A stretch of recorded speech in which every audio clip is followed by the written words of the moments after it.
आमचे नेते श्री मल्लिकार्जुनजी खरगे साहेब यांच्या झारखंड इथे झालेल्या घटनेच्या निषेधार्थ आम्ही नांदेडला पक्षाच्या वतीने निषेध आंदोलन त्या ठिकाणी केलेलं होतं आणि त्या आंदोलनामध्ये काही कार्यकर्त्यांनी अनावधानाने काही विशिष्ट धर्माच्या नावावर चुकीच्या निषेध घोषणा त्या ठिकाणी दिलेल्या होत्या.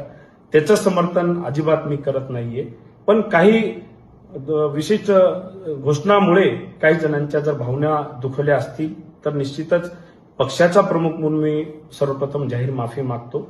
मात्र तो निषेध हिंदू धर्माचा नव्हता, तर धर्माच्या मागे लपून राजकारण करणाऱ्या काही विशिष्ट लोकांचा तो निषेध होता. माझे आजोबा कैलासवासी बळवंतरावजी चव्हाण असतील, स्वर्गीय दिवंगत खासदार वसंतरावजी चव्हाण साहेब असतील, यांनी घालून दिलेल्या सर्व धर्म स्वभाव या नीतीवरच आम्ही या ठिकाणी राजकारण करत आहोत.